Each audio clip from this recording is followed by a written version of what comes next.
If your income doubled tomorrow, there's a high chance your life wouldn't actually change. Not in the way you think. Because the real problem most people face is not how much they earn, it's how little they keep. Right now, millions of people are making more money than they ever have in their lives and still feel like they're falling behind. Their paycheck grows, their lifestyle quietly expands, and the gap between the two stays almost the same. That gap is everything. It determines whether you build wealth or stay stuck. And here's the part most people never realize until it's too late. You don't need a financial crisis to fall behind. You can drift into it slowly, while everything looks normal from the outside. So before you think about earning more, upgrading your lifestyle, or chasing the next opportunity, you need to understand the system you're already inside. Because once you see how the numbers actually work, you start making completely different decisions. Most people think they understand money because they know their paycheck. But here's the uncomfortable truth. The average American household earns about $84,000 a year, carries significant debt struggles to afford the median home, and is far less prepared for retirement than they think.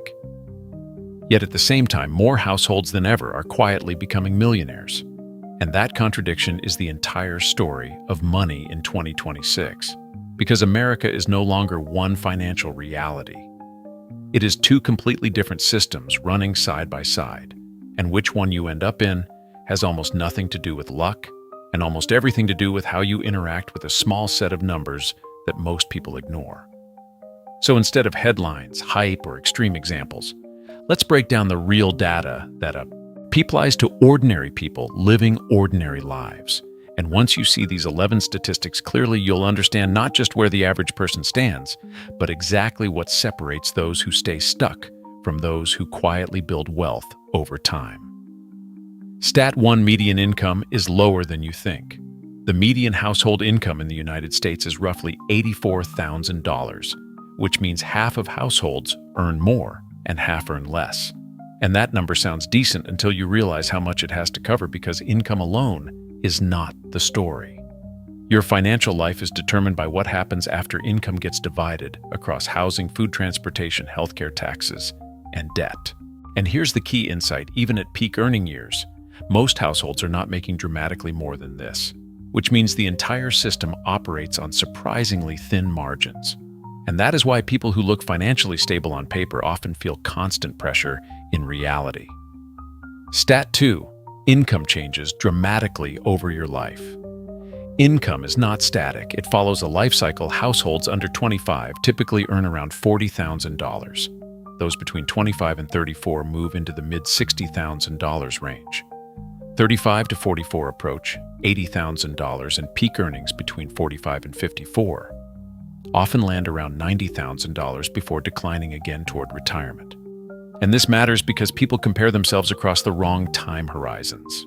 Someone early in their career comparing to someone at peak earnings will feel behind even when they are exactly where they should be. But the deeper issue is that even at peak income levels, the gap between earnings and expenses remains dangerously small, which leads to the next stat. Stat 3. Most households have almost no margin. If you earn $84,000 and your core living expenses take up $75,000 to $80,000, that leaves roughly $4,000 to $9,000 per year, or about $300 to $700 per month, for everything else: investing, emergencies, saving, and unexpected costs. And this is where the real problem begins, because margin is the engine of wealth. If you don't have a gap between what you earn and what you spend, you cannot build anything long-term. And according to Federal Reserve data, only about half of Americans report spending less than they earn, which means the other half are either breaking even or falling behind.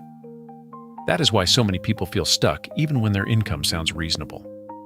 Stat 4: debt is at record levels. Total U.S. household debt has reached approximately $18.8 trillion, which is the highest level ever recorded. And this includes mortgages, auto loans, student loans, and credit cards. While debt itself is not always bad, the problem is how much of your income is already committed before you make a single decision each month. Because the average debt service ratio sits around 11% of disposable income, meaning roughly 1 out of every $9 earned is already spoken for. And for households with higher debt loads, that number can approach 1 out of every $4, which effectively means working an entire day each week just to service past decisions. Stat 5. Credit card debt is silently destroying wealth. Credit card balances are now over $1.2 trillion, and the average interest rate sits above 21%, with many accounts closer to 23%. And here is the math that changes everything. If you carry a balance of $10,000 at 23% interest and only make minimum payments, you can end up paying nearly 3 times the original balance over decades. Because this is not simple interest. This is compound interest working against you, and nearly half of cardholders carry balances month to month, which means millions of people are trapped in reverse compounding, where their money is growing for the bank instead of for them. And what's even more important is that most of this debt is not from luxury spending. It comes from groceries, medical bills, repairs, and basic life expenses, which tells you the real issue is not behavior at the surface level. It is structural pressure underneath. Stat 6. Inflation did not disappear. It reset the baseline. The official inflation rate may look normal at around 2 to 3%, but that number only tells you how fast prices are rising today, not how much higher they already are. Since 2020, cumulative inflation has pushed the cost of living up roughly 25 to 30%, which means something that cost $100 a few years ago now costs about $125 or more. And that shift is permanent. Groceries, housing, utilities, insurance, all moved higher and stayed there. So if your income did not rise at the same pace, you are effectively poorer, even if your paycheck increased slightly. And this is why people feel like money disappears faster now, because the baseline cost of existing has changed. Stat 7. Housing is now the biggest divide. The median home price sits around $400,000, while median income is about $84,000, which puts the price-to-income ratio near historic highs, and to comfortably afford that home at current mortgage rates. Households often need income well above $110,000 or even higher, depending on the market. And according to housing data, roughly 3 out of 4 households cannot afford a median-priced new home. And here is where the divide becomes visible. Some households locked in low mortgage rates years ago and are living with stable costs, while others are trying to enter the market at much higher prices and rates, which creates 2 completely different financial realities inside the same country. Stat 8. First-time buyers are disappearing. The share of first-time home buyers has dropped to around 20%, and the median age has climbed to around 40, which is a dramatic shift from previous generations where ownership started much earlier. This matters because delaying ownership delays access to one of the most powerful wealth-building tools available to ordinary households. And the longer that delay, the harder it becomes to catch up. Because housing is not just an expense, it is an asset that compounds over time. Stat 9. The wealth gap between owners and renters is massive. The typical homeowner has a median net worth around $400,000, while the typical renter may have closer to $10,000 to $15,000, which is a difference of 25 to 40 times. And this gap is not just about income. It is about ownership, because every mortgage payment builds equity, and every year of appreciation increases net worth automatically.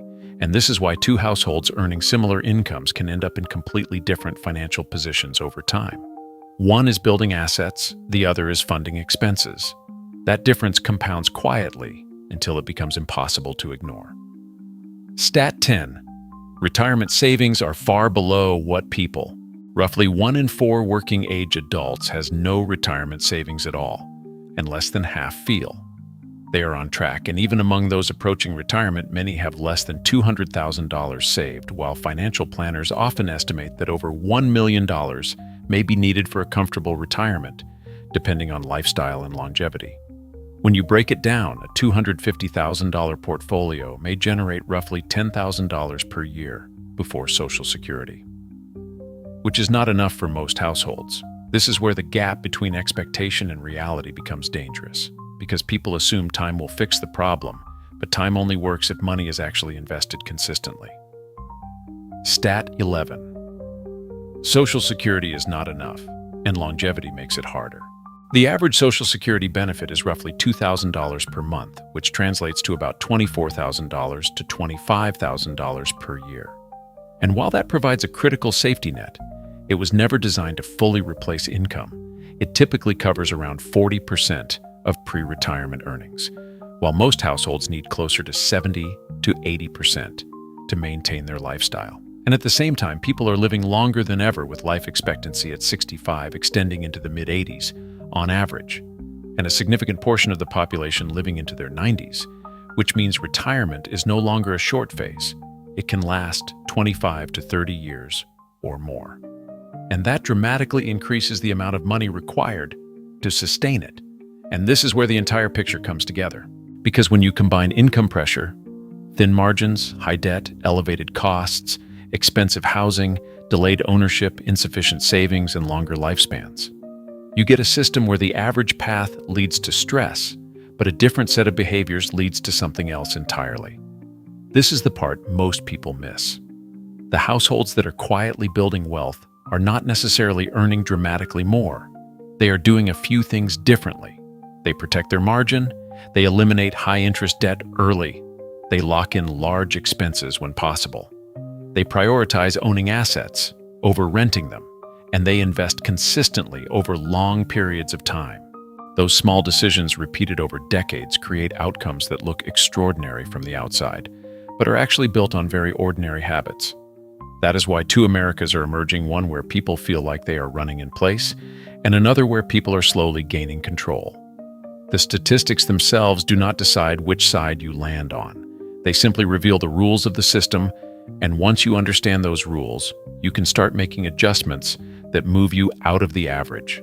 Because you do not need to become exceptional overnight. You only need to be slightly better than average consistently over time. And that is how the typical household stops being typical and starts building something that compounds year after year, until the gap between where they started and where they end up becomes impossible to ignore. Let's make this practical. If you were sitting across from me right now, here's exactly what I would tell you to do, step by step. First, forget complex strategies. Your priority is not optimization, it's stability. Start by calculating one number, your monthly margin. Take your income, subtract your essential expenses, and be brutally honest. That number tells you everything. If your margin is close to zero, investing is not your first move. Fixing your cash flow is. That means cutting invisible leaks, subscriptions, lifestyle inflation, impulse spending that doesn't feel big but adds up. Second, eliminate high-interest debt aggressively. If you're paying 20% or more, that's not just debt, that's guaranteed loss. Paying it off is equivalent to earning a risk-free 20% return. No investment beats that consistently. Third, once your margin stabilizes, automate investing. Don't rely on motivation, use systems. A simple strategy works. Low-cost index funds tracking the S&P 500 or total market. Historically, they've returned around 7 to 10% annually over long periods. You don't need to pick winners, you need consistency. Fourth, control your big expenses. Housing, transportation, and debt will determine 80% of your financial outcome, not coffee, not small purchases. Finally, think long-term identity. Stop asking, what should I invest in? And start asking, am I becoming someone who owns assets or someone who consumes them? That shift alone will change your trajectory more than any single investment ever will. If this video changed the way you see money even a little, don't just move on. Take 2 minutes right now and calculate your margin. That one number might be the most important financial metric you've never tracked. And if you want more breakdowns like this, real data, no hype, and strategies you can actually use, hit subscribe. Because most people stay stuck not because they're lazy, but because no one ever showed them how the system really works. Thanks for watching.